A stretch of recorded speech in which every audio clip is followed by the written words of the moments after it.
Hi குட்டீஸ், welcome to Kavya's Dale. துளசி மாடம் கதை கேட்கலாமா? ரவிக்கும் கமலிக்கும் வேணுமாமா வீட்டில் நிகழ்ந்த விருந்து முடியும் போது இரவு 10 மணிக்கு மேல் இருக்கும். எஸ்டேட் உரிமையாளர் சங்கரபாணி நாயுடுவிடம் சொல்லி ரவியையும் கமலியையும் மலை மேலுள்ள அவரது பங்களாவில் தங்க அழைக்கும்படி தூண்டியதே வேணுமாமாவும் வசந்தியும் தான். அன்று இரவு இந்த இளம் காதலர்களுக்கு சுதந்திரமான மகிழ்ச்சியை அளிக்க விரும்பி அவர்கள் இந்த ஏற்பாட்டை செய்தார்கள். காமாட்சி அம்மாளின் கட்டுப்பாடுகளிலிருந்தும் வைதிகமான வீட்டின் கெடுபிடிகளிலிருந்தும் அந்த ஓர் இரவிலாவது அவர்களுக்கு விடுதலை கிடைக்கட்டுமே என்று எண்ணித்தான் இதை அவர்கள் செய்திருந்தார்கள். மலை மேல் வேணுமாமாவுக்கே எஸ்டேட் இருந்தாலும் அந்த எஸ்டேட் 4 மணி நேரத்துக்கும் அதிகமாக பயணம் செய்ய வேண்டிய தொலைவில் இருந்தது. 30-35 மைல் தொலைவில் 1 மணி அல்லது 1.5 மணி நேர பயணத்தில் செல்கிறார் போல் மிக அருகிலேயே மலையில் இருந்தது நாயுடுவின் எஸ்டேட்.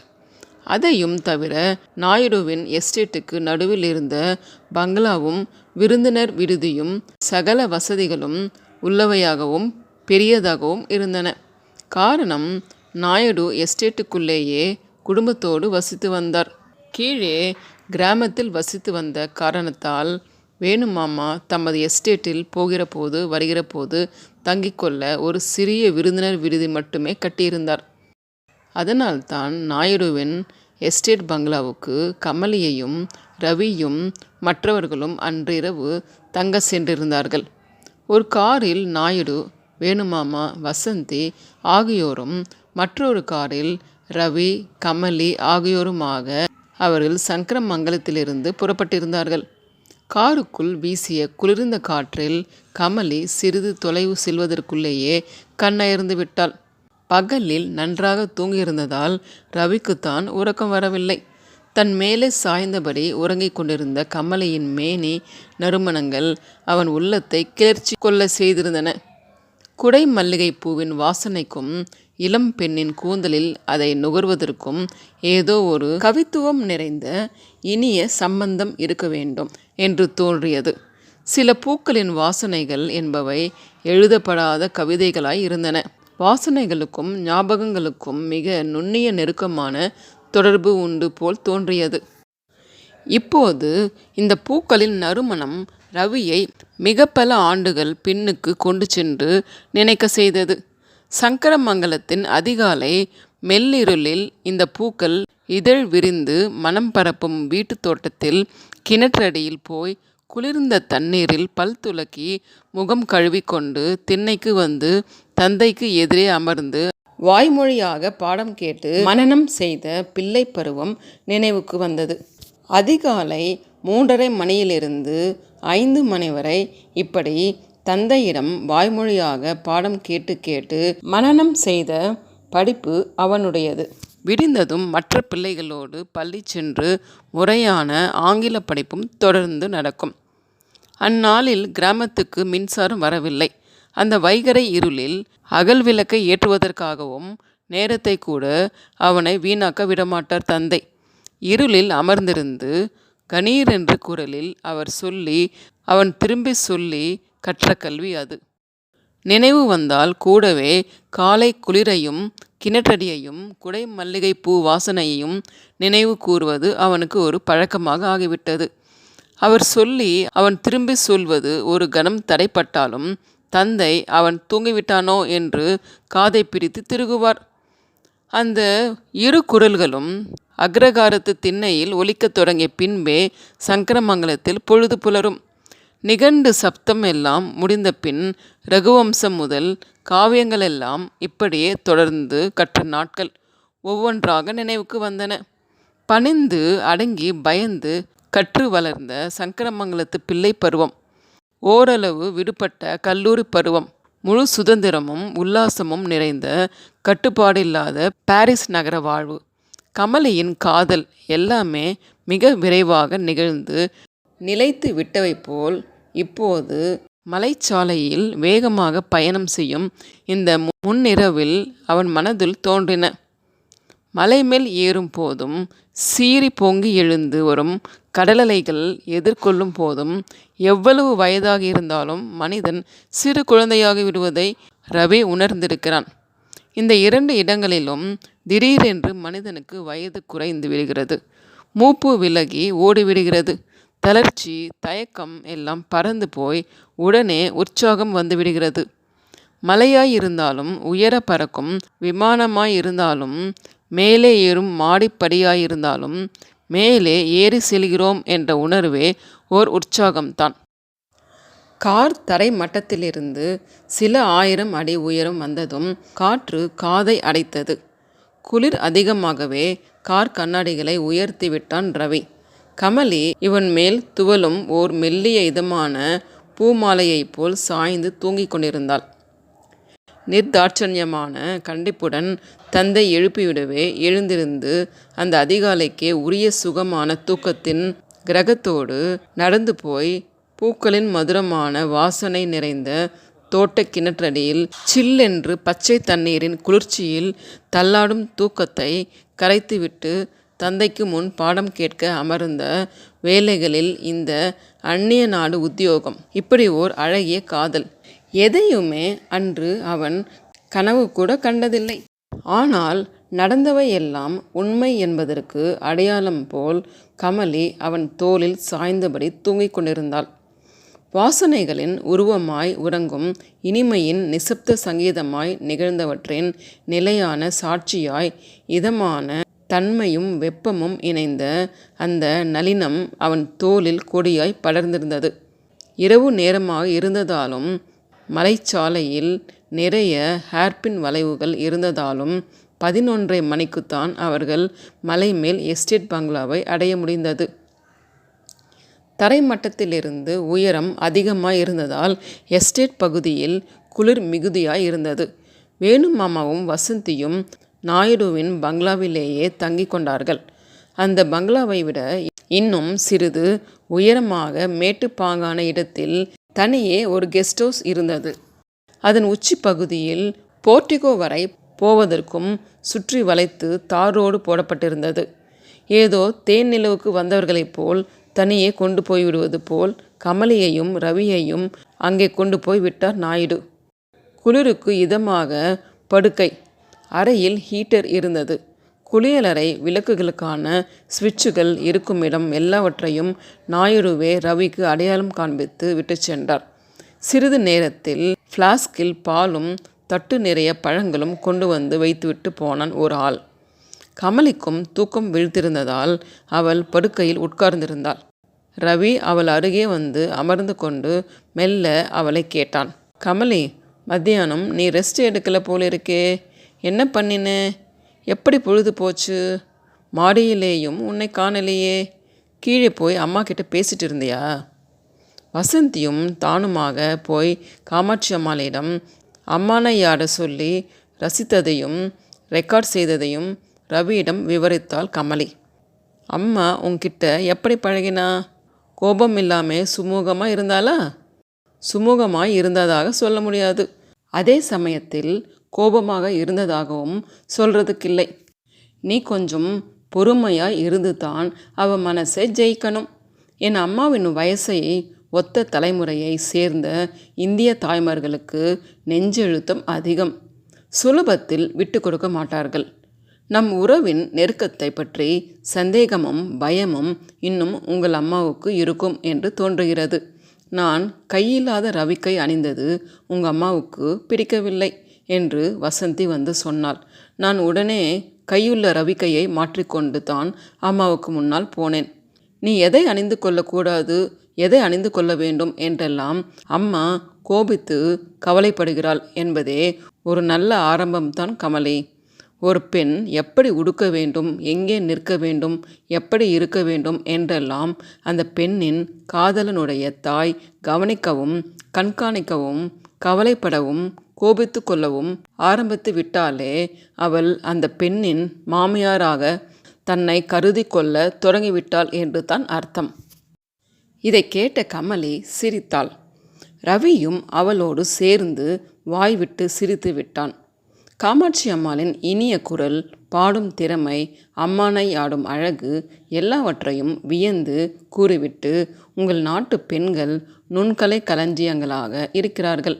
எனக்கு அவர்கள் மேல் பொறாமையாக இருக்கிறது என்றாள் கமலி. ஒரு பெண் தன்னை விட மூத்த இன்னொரு பெண் மேல் பொறாமைப்பட ஆரம்பித்து விட்டாள் என்றால் இந்தியாவில் அவளுக்கு ஒரு மாமியாரின் மருமகளாகவும் தகுதி வந்துவிட்டதென்று அர்த்தம். அப்போது அவனுடைய பேச்சிலிருந்து ரவி மிகவும் உற்சாகமாக இருக்கிறான் என்று தெரிந்தது. கமலி வேணுமாமா வீட்டு விருந்தில் சந்தித்த சிலர் தன்னிடம் அதிகம் கூச்சப்பட்டு நாணியதையும், வேறு சிலர் சம்பந்தம் இல்லாதவற்றை பேசியதையும் விசாரித்ததையும் பற்றி ரவியிடம் இப்போது குறிப்பிட்டாள். ஒரு பெண்ணிடம் பலர் முன்னிலையில் அளவுக்கதிகமாக வளைந்து நெளிந்து கூனி குறுகி பாவனை செய்யும் ஆண்களிடம் அவர்களை தனியே சந்திக்கும் போது ஜாகிரதையாக இருக்க வேண்டும் கமலி. தேவைக்கு அதிகமாக நாணப்படும் ஆண் பிள்ளையும் தேவையுள்ள போது தேவையான அளவு கூட நாணப்படாத பெண்ணும் சந்தேகத்துக்கு இடமானவர்கள். விருந்தில் நீ சந்தித்த பலர் ஸ்பிளிட் பர்சனாலிட்டிகள். நீங்கள் சொல்வது சரிதான் என்றாலும் நாயுடுவும் அவரை போன்றவர்களுமே முழு இந்தியா ஆகிவிட மாட்டார்களே. இதே இந்தியாவில்தான் வேதங்களையும் காவியங்களையும் ஆகமங்களையும் சாஸ்திரங்களையும் புத்தகத்தை புரட்டி பார்க்க தேவையில்லாமல் மனதிலேயே பொதிந்து வைத்திருக்கும் உங்கள் தந்தையும் நுண்கலைகளின் இருப்பிடமாக விளங்கும் உங்கள் தாயும் போன்றவர்கள் இருக்கிறார்கள். என் பெற்றோர்களை நீ அதிகமாக புகழ்கிறாய் கமலி. அவர்கள் அதற்கு தகுதியானவர்கள்தான். அவர்களிடம் இல்லாததை நான் எதுவும் மிகைப்படுத்தி சொல்லவில்லை. சங்கரமங்கலமோ தன் பெற்றோர்களோ கமலியை ஒரு சிறிதும் சலிப்படைய செய்துவிடவில்லை என்பதை அறிந்து ரவிக்கு பெருமையாக இருந்தது. பிரெஞ்சு பெண்களுக்கே உரிய கவர்ச்சி, ஒழுங்கு, நேர்த்தி, கபடம் இல்லாமை, தெளிவு, சரசம் இவை எல்லாவற்றிலும் ஒரு ஸ்மார்ட்னஸ். இவற்றால் தான் கமலி அவனை கவர்ந்திருக்கிறாள். இப்போது தன் பேச்சின் மூலமும் தன்னை பற்றிய அவனது கணிப்பை அவள் உறுதிப்படுத்தினாள். நீண்ட நேரம் பேசிக்கொண்டிருந்த பின்பே அன்றிரவு அவர்கள் உறங்கப் போனார்கள். அது மலைப்பகுதியாக இருந்ததனால் காலை 9 மணிக்கு முன் யாருமே அங்கு எழுந்திருக்கவில்லை. விடிந்திருந்தும் எழுந்திருக்க முடியாதபடி மஞ்சு மூட்டமும் குளிரும் அதிகமாக இருந்தன. காலை 10 மணிக்குத்தான் ரவியும் கமலியும் எழுந்திருந்தார்கள். பல் விளக்கி முகம் கழுவிய பின் காப்பி அருந்தியதுமே கீழே ஊர் திரும்ப தயாரானார்கள் அவர்கள். ஆனால் அப்படி செய்ய முடியாமல் நாயுடு வந்து குறுக்கே நின்றார். நல்லா இருக்குதே, மலைக்கு வந்து உடனே திரும்புவாங்களா? பக்கத்திலே ஒரு அருவி இருக்கிறது, சுகமாய் போய் குளிக்கலாம். அதுக்கப்புறம் 10 மைலில் எலிஃபண்ட் வேலின்னு ஒரு பள்ளத்தாக்கு இருக்குது. யானைங்க கூட்டம் கூட்டமாக வரும். தூரம் நின்று பைனாகுலரில் பார்க்கலாம். எல்லாம் பார்த்து போட்டு மத்தியானத்துக்கு மேலே கீழே திரும்புங்க போதும் என்றார் நாயுடு.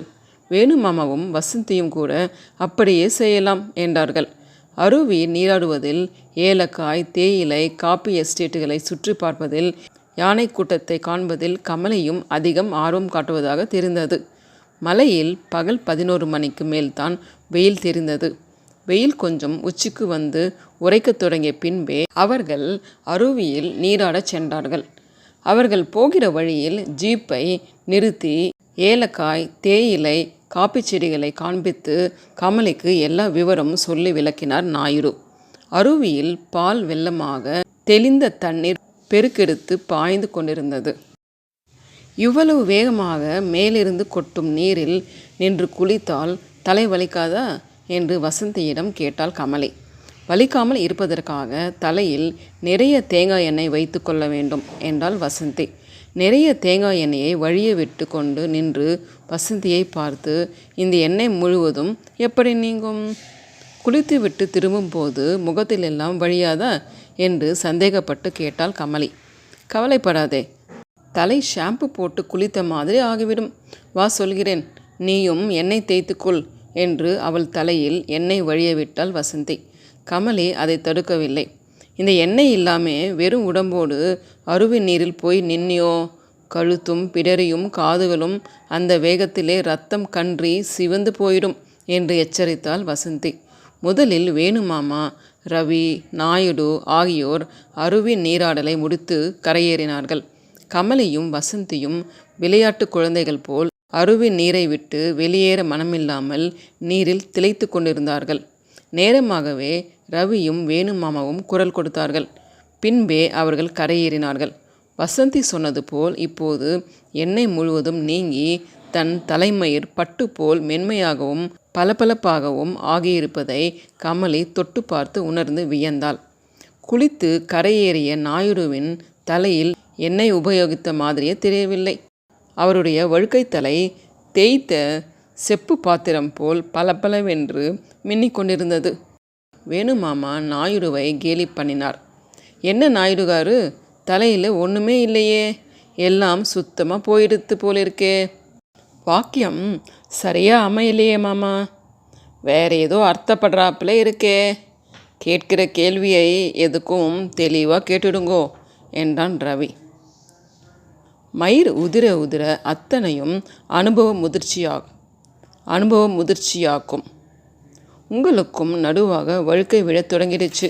சீக்கிரம் நம்ம கட்சிக்கு வந்துடுவீங்க. ஜாக்கிரதை என்று பதிலுக்கு வேணுமாமாவை கிண்டல் செய்தார் நாயுடு. நாயுடுகாரு, நல்ல வேலையாக நம்ம தேசத்தில் இன்னும் இது ஒன்றுக்குத்தான் தனியாக ஒரு கட்சி இல்லை. போகிற போக்கை பார்த்தால் இதுக்கும் கூட யாராவது ஒரு கட்சி தொடங்கிடுவீங்க போல இருக்கே.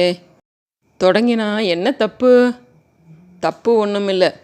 எவ்வளவு மொத்தம் பாப்புலேஷனோ அவ்வளவு பேரும் ஆளுக்கு ஒரு கட்சி தொடங்கிட்டா அப்புறம் ஓட்டு போடுறதுக்குன்னு தனியாக யார் தான் மீதம் இருப்பாங்க?